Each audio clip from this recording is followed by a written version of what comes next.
जय हिंद साथियों, नमस्कार। एमबीबी क्लासेस 3.0 में आपका एक बार पुनः स्वागत है। मैं आपके लिए आज लेकर आया हूं एवरेज का पार्ट 2।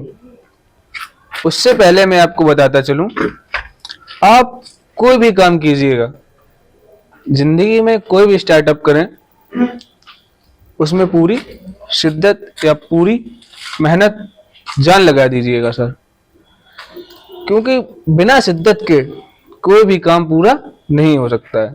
सीखने को हम कुछ भी सीख सकते हैं, किसी से भी सीख सकते हैं। अभी हाल ही में एक मूवी आई थी शिद्दत, उससे हमने ये सीखा। उसमें हमें ये बताया गया कि हर काम में पूरी शिद्दत होनी चाहिए। चलिए हम चलते हैं अपने टॉपिक की तरफ, जो कि है औसत या एवरेज। पिछली क्लास में हमने आपको एवरेज के पार्ट 1 में बेसिक फॉर्मूला बताया और बेसिक फॉर्मूले के साथ साथ कुछ महत्वपूर्ण सवाल भी बताए थे, बहुत महत्वपूर्ण क्वेश्चन करवाए थे।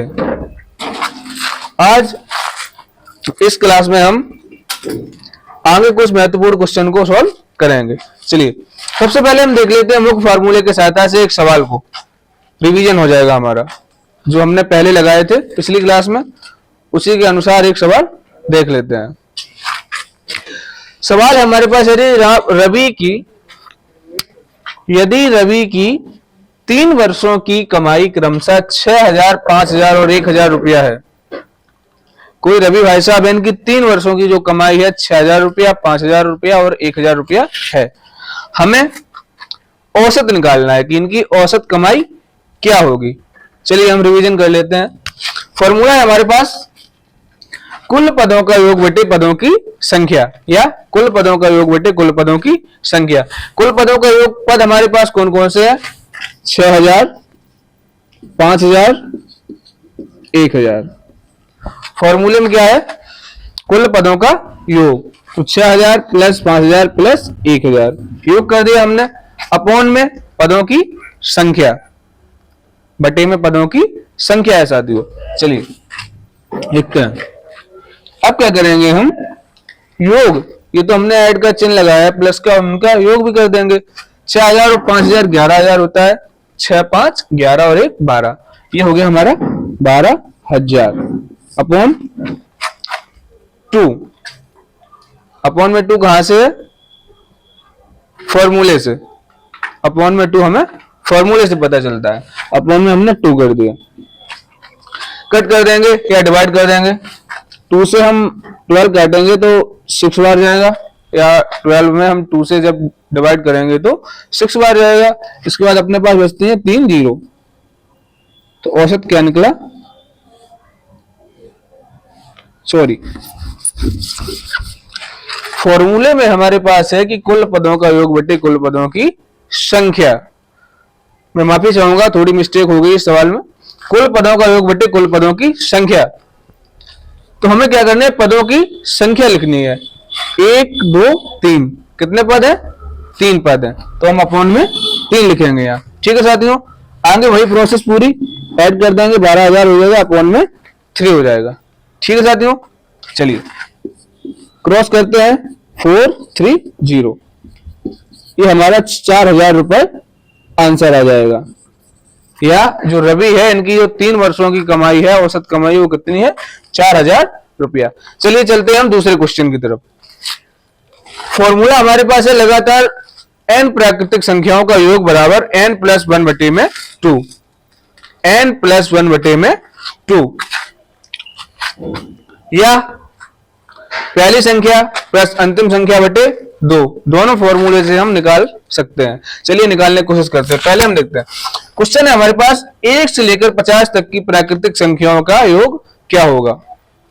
सम ऑफ 1 to 50 नेचुरल नंबर्स। चलिए पहला फॉर्मूले से हम करने की कोशिश करते हैं, जो कि हमारे पास है n प्लस 1 अपॉन 2।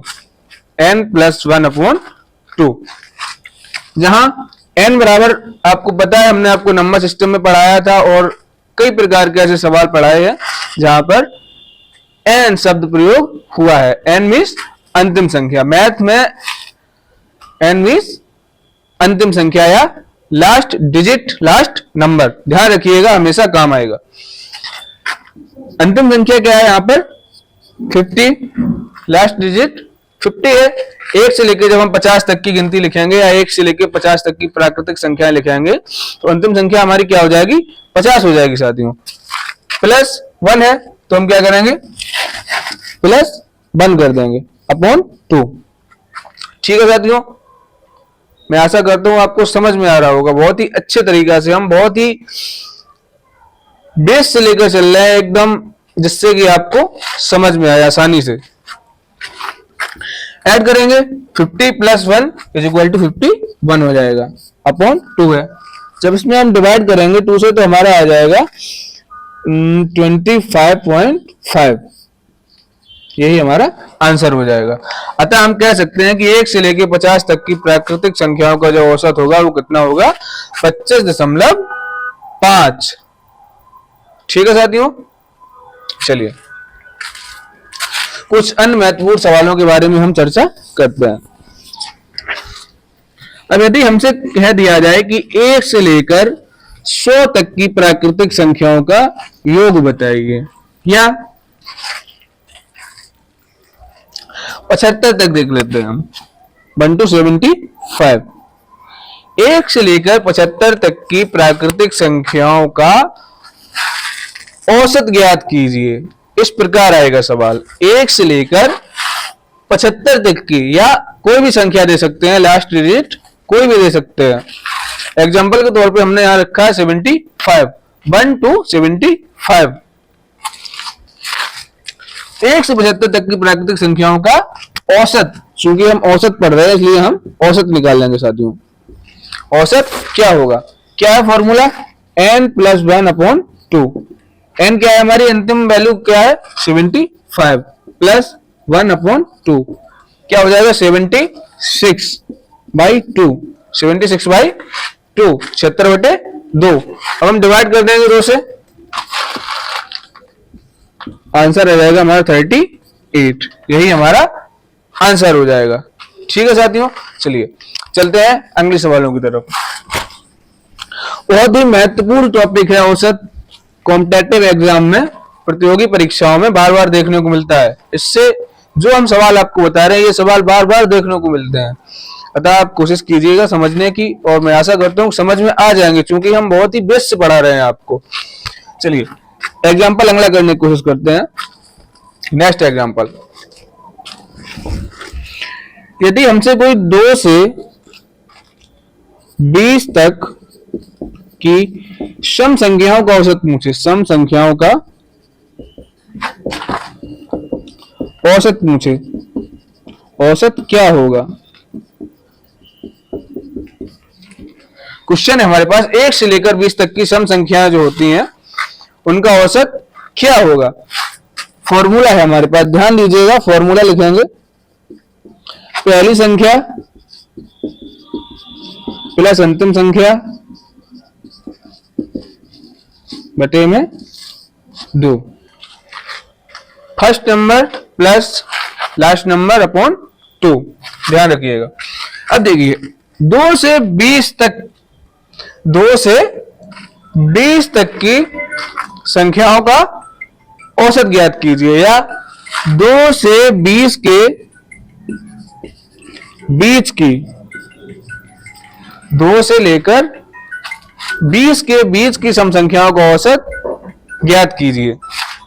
इसमें हम देखेंगे 20 की पूछी है, इसलिए पहली संख्या होगी 2 के बाद क्या होगी, 4, क्योंकि हमसे 20 की पूछी गई है, 20 की पूछी गई है। ठीक है साथियों, तो पहली संख्या हमारी क्या निकलेगी, 4, लास्ट वाली संख्या क्या निकलेगी हमारी, 18।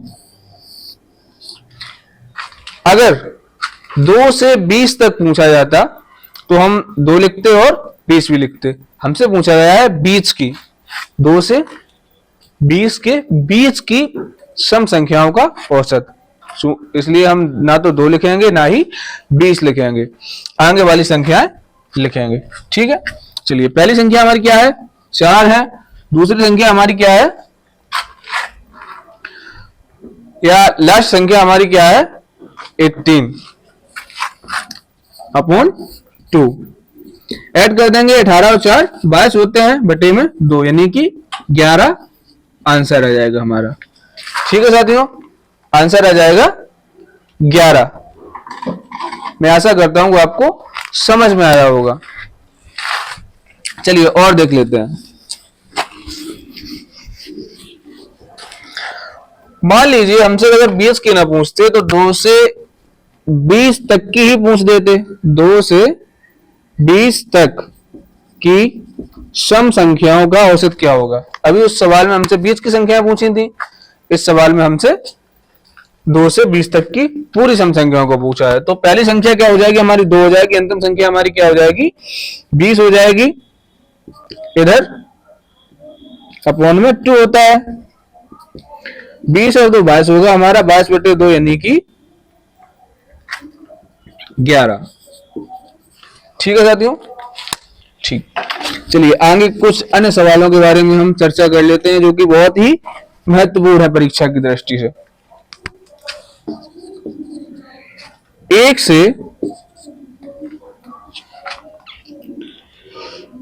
20 तक की विषम संख्याओं का औसत क्या होगा। विषम संख्याओं का औसत क्या होगा। ठीक है साथियों, 1 से लेकर 20 तक की विषम संख्याओं का औसत क्या होगा। तो एक पहली संख्या हमारी क्या निकलेगी, 1 निकलेगी। अंतिम संख्या हमारी क्या निकलेगी, 20 तो होती नहीं है विषम संख्या, 20 होती है, 20 तो सम संख्या होती है ना, इसलिए हम 20 को तो लिखेंगे नहीं। 20 से पहले 19 है हमारी विषम संख्या, तो हम क्या करेंगे, 19 को लेंगे। अंतिम संख्या अपॉन 2, ये तो हो गया हमारा फॉर्मूला। पहली संख्या हमारी क्या है 1, इधर क्या है अंतिम संख्या 19/2 यानी कि 20/2 इज इक्वल टू 10। ये हो जाएगा हमारा आंसर। इस प्रकार से हमने औसत के सवालों को बड़े आसानी से हल करना सीखा। मैं पुनः आपको बताता चलूं, अगर कुछ करना है आपको जिंदगी में, कुछ बनना है, तो किसी भी स्टार्टअप को आप शुरू करें तो उसमें पूरी मेहनत लगा दीजिए, पूरी जान लगा दीजिएगा, तभी वो सफल हो सकता है। इस बात को हमेशा ध्यान रखिएगा। जय हिंद, जय भारत।